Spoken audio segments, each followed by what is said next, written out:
léegi Moustapha dañoo toog di wax nit ñi ñu naan projet Pastef bokkul ak yeneen parti yi ndax Pastef ba ñu koy samp ci ay dégg laa am moo tax ma woo la pour nga leeralal askan bi ñuy samp Pastef benn kuréel moo ko samp daal di dem uti leader léegi man bëggoon naa tuuti nga defal ma ci benn rappel rek naka la ñu def ba Pastef juddu lan mooy cosaanu Pastef. waaw pour wax ci cosaanu Pastef day baax tuuti ñu dellu ginnaaw wax tuuti ci jaar-jaaru Sénégal depuis bi mu amee indépendance ak léegi nañu fàttali ne Sénégal 1960 la am indépendance 1960 boobu mu am indépendance dafa am benn parti boo xam ne moom moo nekk ci bopp nguur gi ku ñuy wax Léopold Sédar Senghor nekk ci bopp parti boobu muy le bloc démocratique sénégalais ñu ngi ko créé en 1951 dafay scission maanaam scission wu SFIO boo déggee SFIO moom mooy section française de l'internationale ouvrière mooy l'ancêtre du parti socialiste français yi nga xam ne moom ngeen dëkkal foofu en France la SFIO est l'ancêtre du parti socialiste français. Senghor dafa def scission moom ak ku ñuy wax jaraaf Ibrahima Seydou Ndaw ak ñeneen ñoo xam ne dañoo amoon divergence ak le président Lamine Gueye daal di créer seen parti tuddee ko BDS moomu daal di dem élection parce que booba Senghor député la woon au titre de la SFIO en 1948 il a été élu au titre de la SFIO pour représenter le département du Sénégal. Le Sénégal était un département en ce moment-là. Muy représenter donc excusez-moi yenn saa gars yi dañ lay woo donc pour Sénégal département la woon dafa amoon ñaari député yu ko waroon a représenter au Palais Bourbon c'était Lamine Gueye et Léopold Sédar Senghor bi ñu xuloowee Senghor créé parti ànd ak jaraaf Ibrahima Seydou Ndaw ñu dem élection en 1953 BDS gagné Lamine Gueye avec l'aide bien évidemment des différentes autorités religieuses du Sénégal ku mel ni Serigne Fallou ak Serigne Babacar ñu jàppale Lamine Gueye gagné noonu la ñu dem Mamadou Dia rejoindre leen Mamadou Dia Senghor moo ko dem fekk ko fi mu doon jàngalee woo ko ne ko kaay ñëw ci parti bi Mamadou Dia moomu ànd ak Senghor ba occupé fi poste numéro 2 du parti. D'accord. noonu ñoom ñoo ñu yóbbu ci indépendance en 1960 en 1960 bi ñuy dem indépendance système bi ñuy tuddee régime parlementaire la Sénégal amoon constitution Sénégal bi constitution régime parlementaire la woon du type 4e république de la France n'est-ce pas Mamadou Dia ñu dem après l'éclatement de la fédération du Mali il y a eu cet intervalle de la fédération du Mali mais bi fédération du Mali éclaté ci le Sénégal nag déclaré indépendance am c'était le 20 août 1960 d'accord le 4 avril boobu sax leneen moo tax ñu koy célébrer mais la véritable date c'est le 20 août normalement Mamadou Dia nekk président du Conseil Senghor nekk président de la République et dans ce type de régime l'essentiel du pouvoir se trouve entre les mains du président du Conseil en 1962 ils ont eu des problèmes Senghor et Mamadou Dia parce que Mamadou Dia yoon wi mu jëloon Senghor bëgg ko parce que Senghor était trop proche de la France Mamadou Dia nag moom dafa bëggoon une véritable souveraineté du Sénégal Senghor a créé un complot ba daaneel Mamadou Dia jàpp ko bi ñu ko jàppee daal di changer constitution bi inspiré wu de la constitution de 1958 de la 5e République française Sénégal nag daal di nag ci système présidentialiste boobu la ñu instauré en 1963 par référendum ba fii ñu toll nii système boobu moo ñuy régir Senghor daal di nekk buur di bummi daal di supprimer le poste de premier ministre parce que nee na li mu ko layalee mooy day bañ bicéphalisme à la tête de l'État. D'accord. De 1963 à 1970 moom rek moo nekkoon président de la République ba 1970 ci lay soog a nommé premier ministre ndaxte 68 lu jiitu 70 nguuru Senghor population yi dafa amoon révolte en 1968 ba nguur gi presque Senghor pertoon na nguur gi. C'est à partir de cette date-là le sentir la nécessité de créer, de en tout cas faire revenir le poste de premier ministre. Tu l'as nommé Abdou Diouf. Premier ministre. Voilà. Comme Senghor tamit ku bëggoon ay affaire ndomba tànk la mu daal di bëgg dugg international socialiste. Gars yi jox ko comme condition. Pour nga mën a dugg international socialiste il faut que sa dëkk am multipartisme. D'accord. Loolu moo tax en 1974 Senghor daal di xalaat instituer au Sénégal li ñuy tuddee multipartisme limité avec la loi des 4 courants. D'abord c'était une loi des 3 courants. Ensuite ci la ñu yokkee un 4e courant mu nekk la loi des 4 courants. Courant yooyu mooy le socialisme, le libéralisme, le communisme et le conservatisme. Donc ñeenti parti politique rek moo amoon droit am Sénégal. Loolu la ñuy tuddee multipartisme limité. Senghor ne comme man socialiste la man maay jël socialisme. D'accord. Mu jóge ci UPS parce que entre temps quand même BDS changé woon na nekk UPS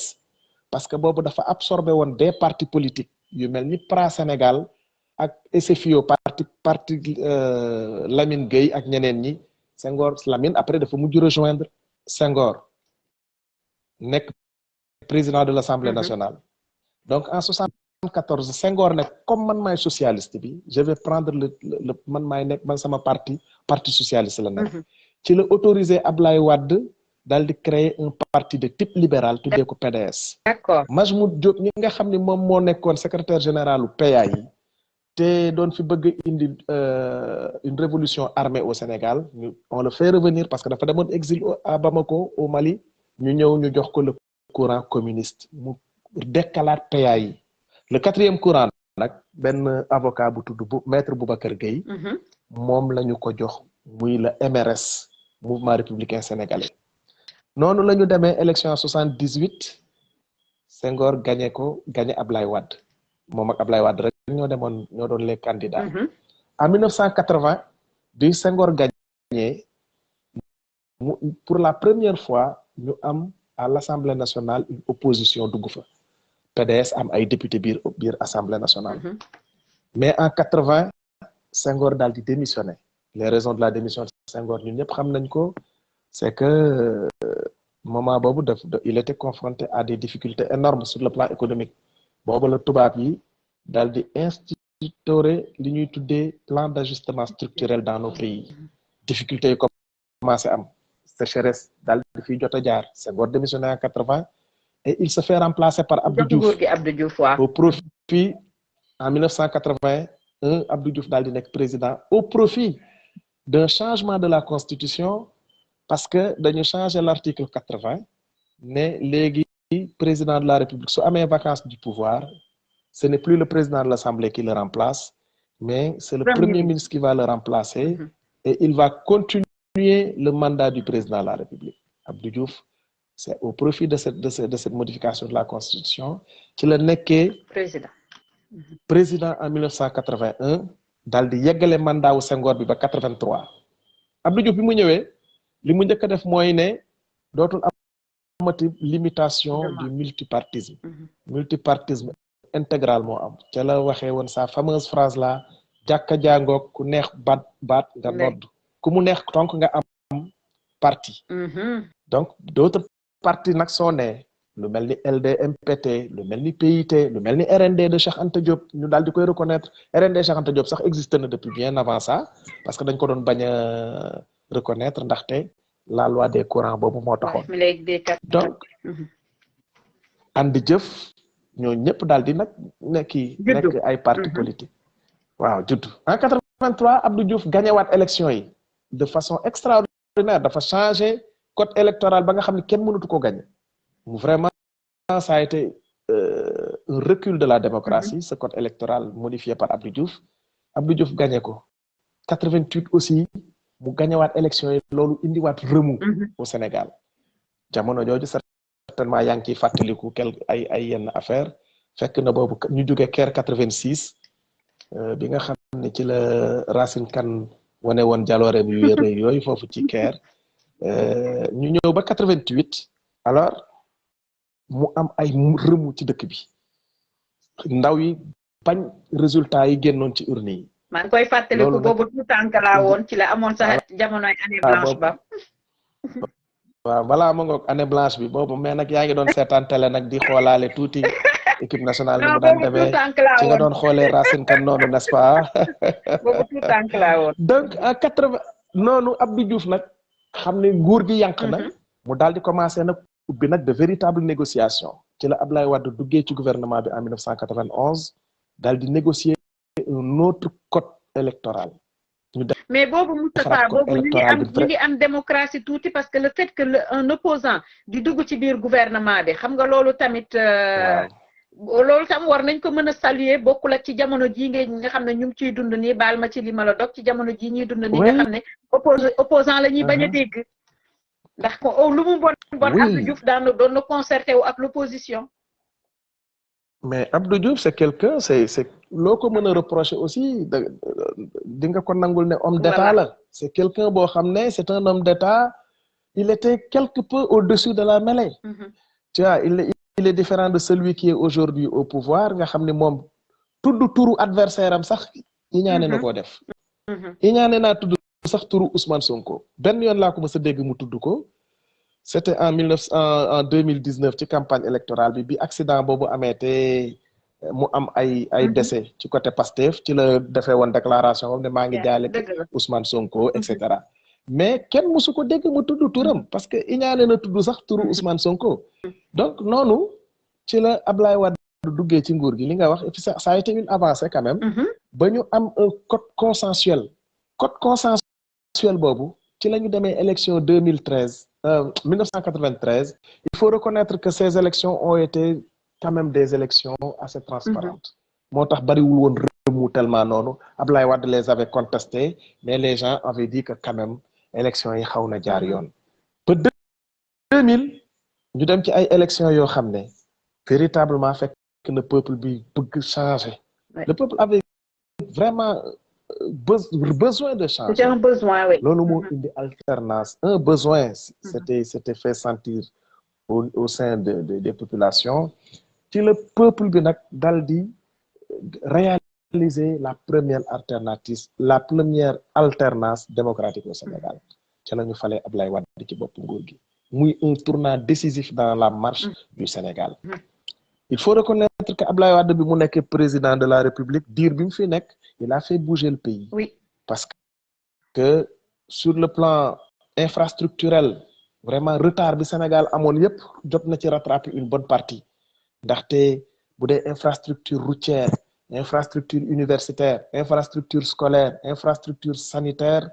def na ci lu rëy parce que diir bi fi Abdou Diouf di nekk yépp plan d'ajustement structurel yi ñoo ko permettre wul woon pour mu def ces investissements là Ablaye Wade ñëw il a fait bouger le pays et loolu xaw na yëngal tuuti économie dëkk bi et ensuite mu indi fi beneen vision dans le domaine de la coopération internationale